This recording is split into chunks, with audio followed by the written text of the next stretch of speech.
पूजा के थाली बंदना गाव बजाव सबे ताली हो कपी कलम लेके पूजा के थाली बंदना गाव बजाव सबे ताली हाथ विद्या के दाता सरस्वती माता सुन के रचैया के हाथ जोड़ी वेलकम कह दस दिल से मिल के सारा थे मैया के हाथ जोड़ी वेलकम कह दस दिल से मिल के सारा थे मैया के हाथ जोड़ी वेलकम कह दस दिल से डीजे तवन जेएस रिकॉर्डिंग स्टूडियो सुखदेव चौक नेपाल। अर्थी देखावो इनके कहड स्वागत बड़ी सुनर बड़ी माही मोड़ा लागत हमनी पयाजू फेरी है नजरिया जीवन के नैया लगई है किनरिया हो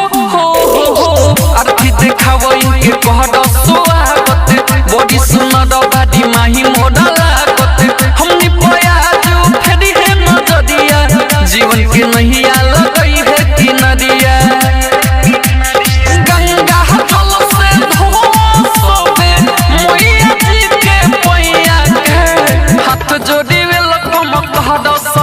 से मिल के सारा थे मैया के हाथ जोड़ी वेलकम कह दस दिल से मिल के सारा थे मैया के हाथ जोड़ी वेलकम कह दस दिल से डीजे तवन मिल के सारा थे मैया नारायण शर्मा गावता भजनवा भक्ति में सबे झुमाव अपन मनवा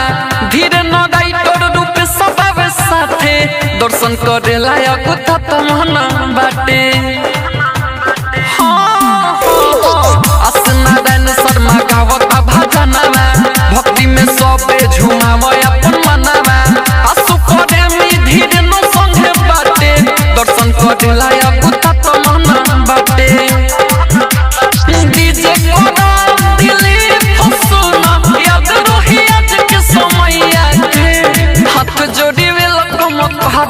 दिल से मिल के सारा थे मैया के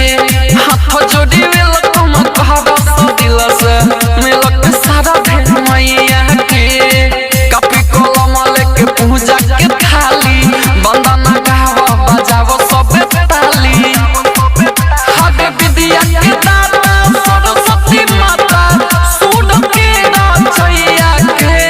हाथ जोड़ी वेलकम कह दस दिल से मिल के सारा थे मैया के